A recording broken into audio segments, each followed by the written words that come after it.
Hi, Ingrid. How are you today? I'm great. Glad to be here. So I'm the vice mayor here in the city, and I'm also the chair for the board for the Museum of Arts. Oh, And fantastic. really excited to have all of you, and I say you, but all the 11 artists as well as you here showing off all the different pieces put together. So when I hear Into the Fold, I can mean so many different things. And I see the books, I see the many different pieces. You want to explain a little bit about what Into the Fold means?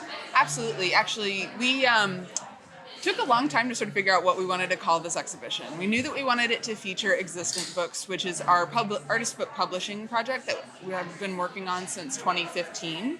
And so when we were thinking about names for the show, we didn't just want to call it artist books or existent books or turning the page or art on pages. We went through all these different names for it, but we were thinking about, what we really do is we help artists to envision their own work in book form. Okay. So we're literally inviting these artists into the fold of this weird world of fine art bookmaking and artist bookmaking. So my studio, we have all of these all of this really old equipment, all of these really sort of niche techniques that we use to create these things. And so we're literally inviting artists into that. Okay. And with this exhibition, we wanted to invite viewers, museum goers, visitors, Coral Springsians, into that fold as well. So we have, the process pieces, we have the finished books themselves, then we have artwork by the artists that's more of sort of their normal practice. Okay. So you can see how different artists with different regular practice move into the book form.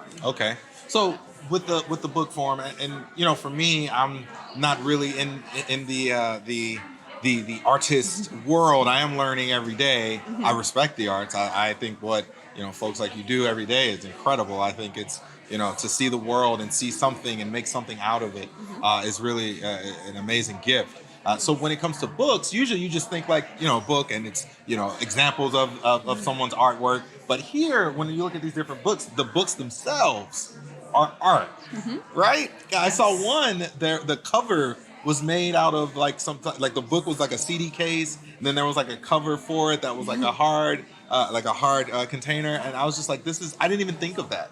So what I guess kind of inspired, if the artists who kind of make these different types of books themselves. So it's not just their art in it, but the book itself is art. Well, that's really the initiative of the program. So what these books are specifically called is artists' books. Okay, with artists. S apostrophe. Okay. And what that means is that it's a book that is intended to be an art object on its own, or it's an art object that is inspired by the book form. Okay. So in this case, we're mostly doing books that are art objects on their own versus art objects because we're doing editions. So all of these books are editioned to between 60 and 100 copies. Okay. Oh, okay, okay. And so they're available to, sort of a wider collector base. They can get out into the world a little bit more than, say, if you just made one book and then you only see it when it's in a show or those types of things. Right. And so what I do as the collaborator on these projects is I talk to the artists about, what would you do if you were to move your artwork into something resembling a book, into a book form. And I talk to them about, what the possibilities are, what these things are. And we sort of go back and forth on, well, I kind of want it to have this feel, using the example of Christian's book, which is an accordion book that's in a vertical slipcase, which may be the one that you're talking about with all the colors on the inside. Yes. Yeah. So Christian is an architect turned painter. Okay. And so he wanted his book to feel very object-like and not necessarily something that you would immediately look at and say, that's a book. Yeah. What we did was we made the accordion style, so the book can actually lay, you can position it vertically, you can show the whole thing at once, you can show just parts of it and things like that, but you can also hold it in your hands and flip through it like a book as well. But then to take it one step further away from just being a book, we made the vertical slipcase, which slipcases are a traditional form. It would protect the book while it was on the shelf. But typically they were sort of this way, and the book would go in this way, right? And so we flipped that on its end to create sort of a docking pod. Yeah, that's what it looks like. Yeah, it just you're supposed to hear a sweet click. Yes. When it So Ingrid, I just want to ask you one more question. Yeah. I saw that there are 11 artists, I believe. What made you bring them all together? How did you, I guess, maybe find them, or what made it come together into just this amazing group of folks, of artists? Well, we've been very, very fortunate to work with the artists that we've been working with. Like, thank them all so much for going through this whole process of me and trusting me with, creating work that they could be proud of, And this project started in 2015. I was working with Edwin Beauchamp, who did the book Disarray, which is the spiral bound blue cover book. And Edwin I met at Miami Zine Fair, which is a fair of artist books and zines and people that work in multiples on paper, typically in something resembling a book or magazine form. Right. And we sort of kept in touch, and he's like, we should collaborate on something. And I was like, what? This is really what I love to do. Like, I'm a collaborative printmaker. That's my background. Right, I just so happen to have this print studio. So I was like, well, if I'm going to collaborate with you, then I might as well make a whole program out of it, and we'll make it a yearly thing or a semi-annual thing, and we'll invite more artists to work. So it sort of started out, I was going to do like a local artist and then a visiting artist and then a local artist and visiting artist. But really, I worked with Edwin, and then I invited Beth, who was in New York at the time. She's now in Tuscaloosa. And after doing those two, I was like, there's so many artists in South Florida that I want to work with. And a big part of my mission at this print studio is to build community and build the local sort of scene. Right. And so I was like, okay, well, until we get enough funding to be doing 20 artists a year, I think we can pretty safely work within South Florida. Right. And so most of the first projects were just people that I wanted to work with, whose work I thought would either translate well or that, I thought would be really fun to work with in the studio. So it was invite only for the first few years. It was really my passion project. Right. I was kind of just doing it, outside of everything else that we were doing at the studio. And then in 2019, we received a grant from the Night Arts Foundation. Okay, yeah, congratulations John to S. that. and James L. There you Knight go. Foundation. There you go. Say it right. And so we were able to expand the project a little bit. And so we were able to open up 2 of those positions to an open call. So we actually had, I think the first year we had about 25 artists apply, which, oh my God, it was the hardest decision we've ever made because we only had one spot, right? And the second year we had 33 artists apply, and we're like, oh no, now you gotta doing pick. it again. Nice. But we, it brought artists who, I didn't necessarily know already, into sort of the, into the fold. Oh my gosh, I can't not say that word. But yeah, so it's a, sort of an evolving process. We're hoping to be able to keep, invite and open call as options. Right. But it's curated by myself and Sammy McLean, who's been instrumental in sort of not only this exhibition, but in existent books as a program for the last 3-4 years now. Okay. So, Okay. yeah. All right. Well, I learned a lot. I hope you all learned something. Thank you, Ingrid, for coming over and answering some of these questions. Of course. Into the Fold. It is here until August 21st, 2021. So come on out, Coral Springs. Come to the Coral Springs Museum of Art. Check out the wonderful work that these folks have put in. And we will see you soon.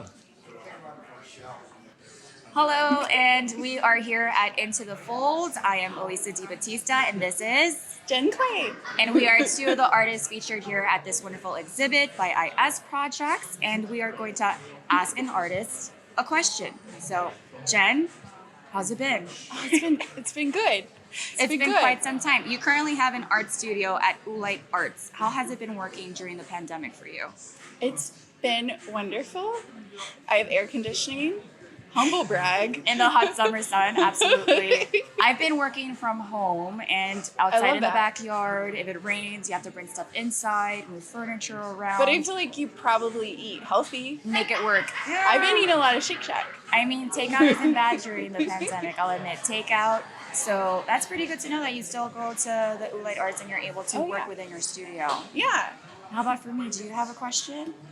Oh, what's a girl like you doing in a place like this? Well, honestly, when Ingrid caught the invite for us to come out, I said, you know what? It's kind of strange circumstances we're all in, but we have to come out to support and also participate with each other and get back to a sense of normality, I would say. And coming to exhibits and partaking with other artists is a part of that process. I mean, not seeing people. It's been like 3 months since I last saw you. Like, so. I would pretty much do anything that Ingrid and Sammy asked me to do. Agreed, totally. We Yeah. love you, Ingrid, Sandy. Yeah. Shout out to IS Project. Yeah. They always do amazing Events, work. whether it's SPF projects Yeah. or this event. Did you Yeah. get that email about that thing to participate in? Yeah, of course. Totally. And we're super grateful to be here as well at the Coral Springs Museum. It's a beautiful location. When we visited, was it 4 months ago? Yeah. Just the space is immaculate. So if you haven't been out here, come and visit because it is worth your while. You won't regret it. Yeah, there's a really cute butterfly garden with some Outside. outdoor public sculpture. Absolutely. Outside. Yeah. So that's about it. So that was just a little tidbit questions from each other. Elisa Di Battista, Jen Clay. Come visit us, check out the space, and thank you for sitting with us. Bye. Hi, my name is Samuel Lopez de Victoria, and I'm an interactive artist. I'm Christian Fennick, one of the participating artists in Into the Fold. So I was curious how how creating the book kind of informed the work that you are doing now. Strangely, kind of creating the screen printed book actually loosened up a lot of my work.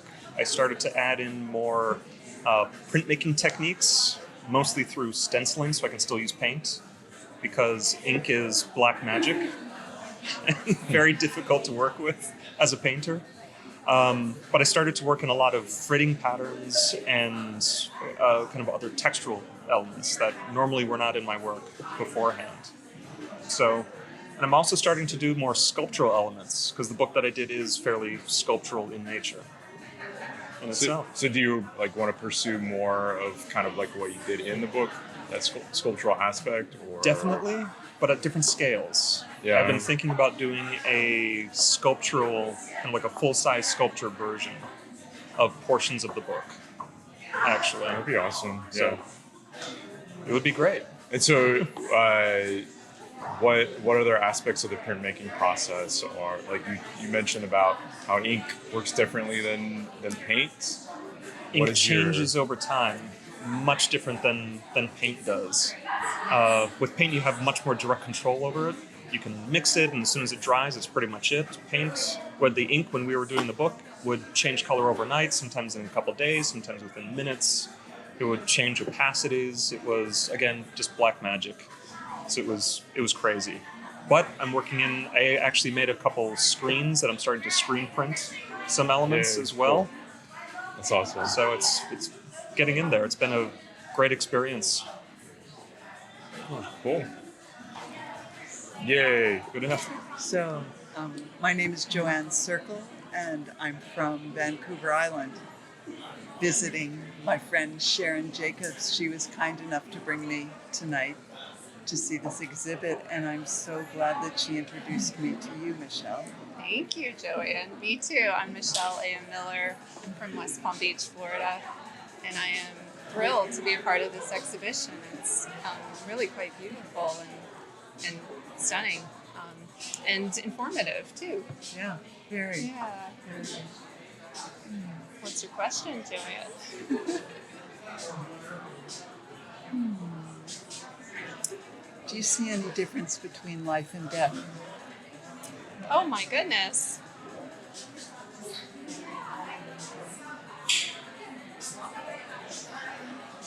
That's a great question.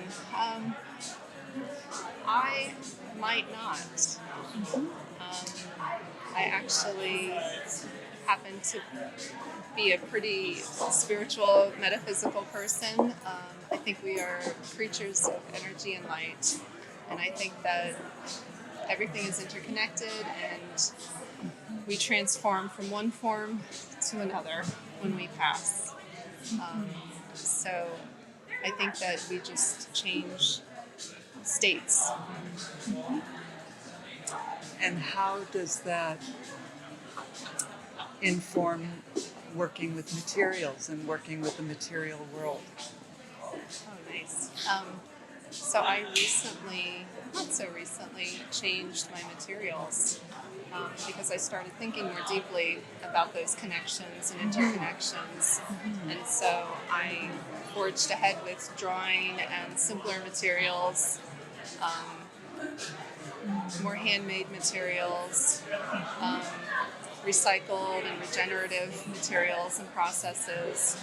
I want to live lighter on the planet. I want to have a smaller impact in what I do.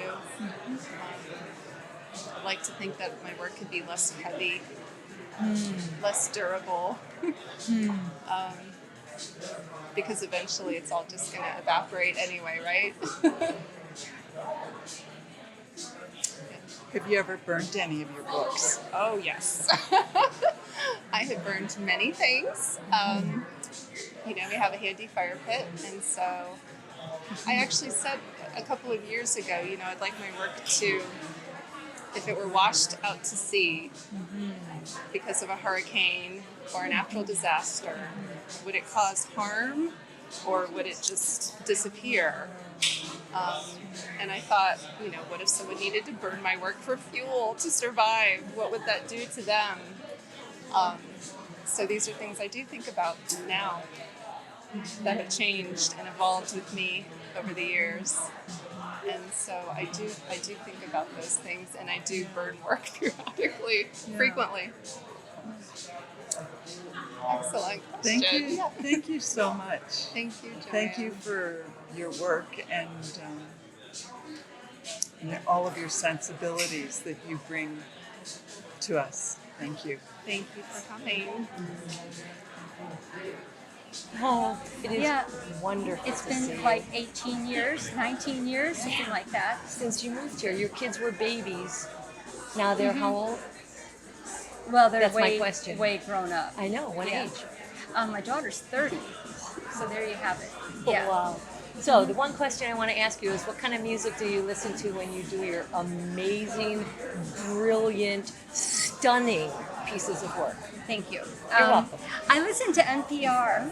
I am the most well-informed artist. I did not see that coming at all. I listen to NPR. And political sometimes- talk and Yeah. consciousness doesn't. Yeah, and I kind of Change zone you? in and out of it. And sometimes if it's too much about the man I won't name, then I have to turn it off because I get too upset. But yeah. Great. Well, it's wonderful to see you. Love you. Yeah, it's a real treasure to see you again. Thank you. I'm still here. This is my city. Welcome to my city. Beautiful Yeah. show. Spectacular show. That is, Ingrid and Sammy. Yeah. First of all, I can't believe, have you been to IS Projects? No. Okay, you've got to go visit it. Okay. But maybe we'll meet down there for lunch someday. Okay. But It's a date. it's like an amazing artist-run press, and it's so ambitious and it's so large. And she employs these people, and they do amazing work.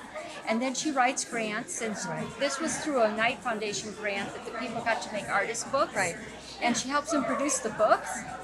Yeah. I've seen the show, by the way. I Unbelievable. came the other day to Okay. see the show. Yeah. Tonight I just came to see you and give you that photograph. That I'm gonna is head so back. But nice. yes, let's make a date. That would be great. Great. Okay. Thank I'm you. retiring, so I'll have You're time. gonna love it. Great. Yeah. Oh, Janet, so lovely to see you. Thank you. Okay, makes me so happy. So, Edwin.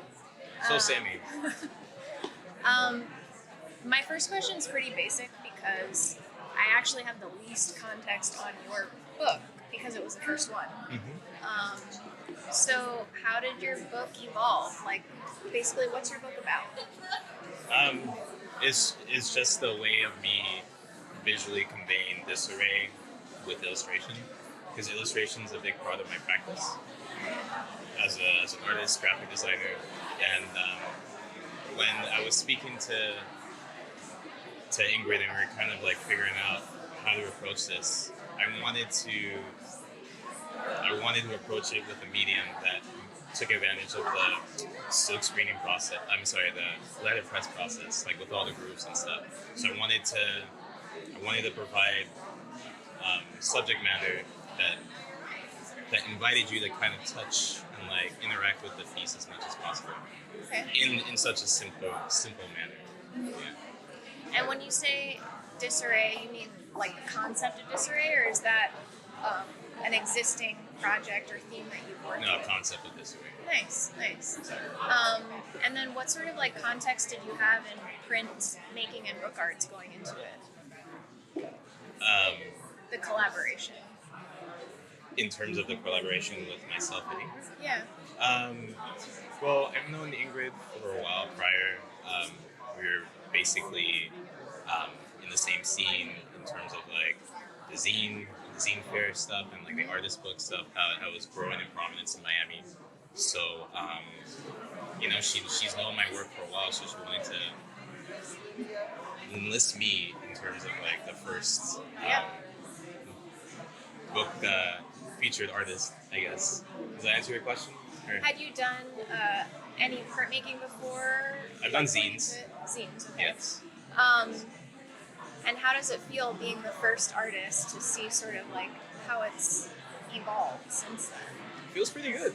Feels pretty good to be the linchpin, you know? And like, it's really interesting how, my book is visually complex, but it's very simple in execution compared to everything else. So it's really interesting how everyone's kind of raised the bar since myself, which is really, really awesome. Like to see the visual evolution of the whole series of books. Well, yeah, and a lot of that has to do with how the studio grows over time too. Absolutely. You know, I mean, in the last couple of years, of course, we've gotten more grant funding and things like that. But even having access to a foil stamping, sort of press, and the projects have evolved as the studio has for sure. And I guess my last question is, I'm always curious with each artist, how did this collaboration potentially inform some of your projects that you did after? Has this project influenced or kind of had an influence on subsequent projects? Yeah. Yes, because I hadn't really done a book of this nature before, so it kind of influenced. It kind of introduced me in the world of letterpress. And that's something that I was always aware of, in school and with my day job, but never really was able. I was really ignorant to it prior to working on this book. So since then, I've actually enlisted Ingrid services in a numerous amount of projects, just because I have a grounded understanding of how letterpress works. Right, and you can have more you have more understanding as to how she can support some of your other projects and things like that. How that collaboration can be fruitful moving forward. Exactly. Nice. Well, thank you. Thank you. Hello, my name is Elia. I am actually a Cancer Leo. I'm right on the cusp of both. My birthday was yesterday, and I'm feeling a little bit more like a Leo today. Hey. Happy birthday. I'm Amber. I'm a Virgo all the way through. And I'm going to ask Aaliyah, one of our most recent existent books presidents, what inspired your book? What did you choose to focus on? So my book really started, I called it Infinite Seasons. That's really where it started, because I wanted to kind of debunk the myth in South Florida that there's no seasons, or that we only have summer all year long. I realized that there is actually a lot of change in nature, sort of these subtle changes that happen that people just don't notice as much. And that's kind of what motivated the book. That's where it started. And I opened the call for the community to submit their own ideas of what are some of their kind of favorite seasonal changes. And that really inspired and fed the content of the book. My favorite season is mango season in South Florida. Some people submitted and helped in ideas, and for example, iguanas falling in a particular season because it gets too cold.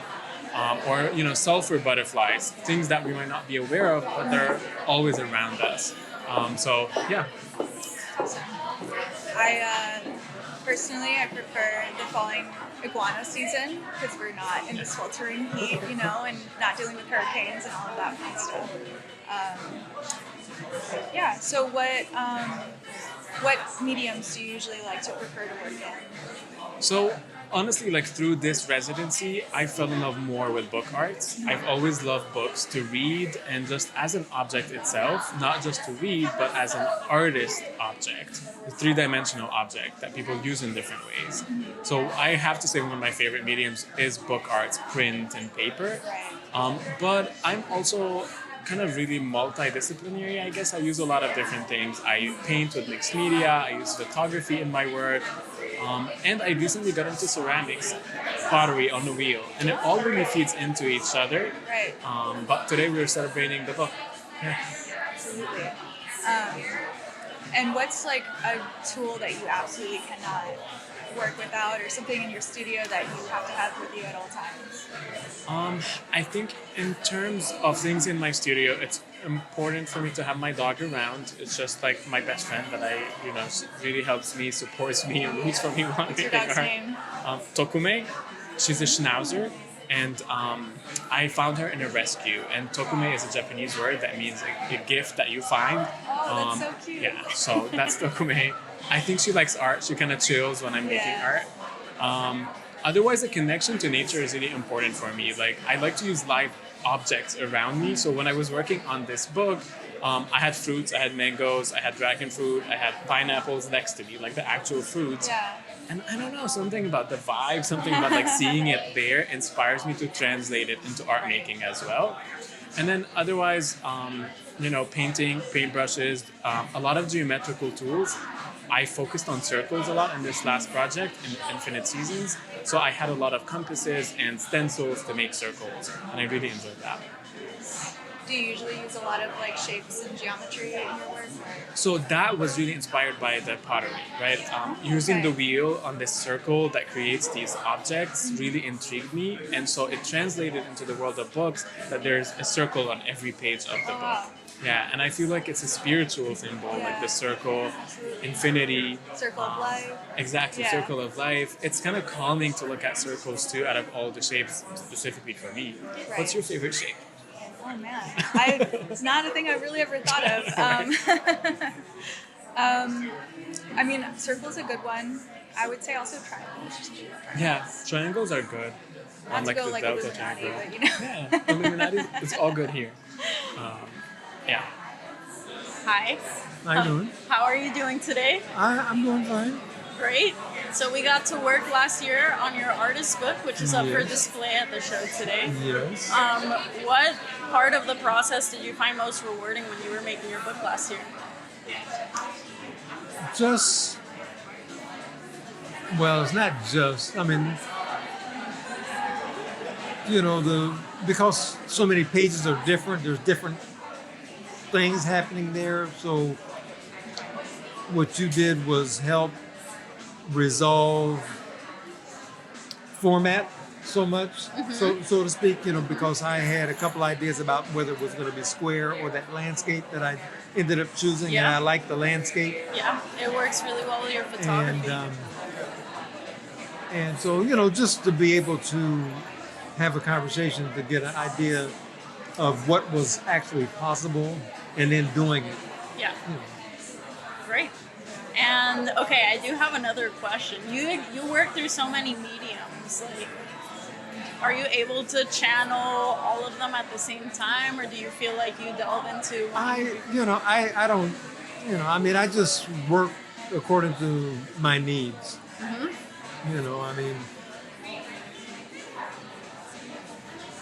Having, I guess, a generous tool set helps when you have a problem that you want to solve, right. Aesthetically or technically, and you don't use everything every time you do something. So you just work with what you know, and gather more training as you live, and then then you have people like you that can assist when you run into roadblocks. Happy to assist. I also heard you were a professional cyclist.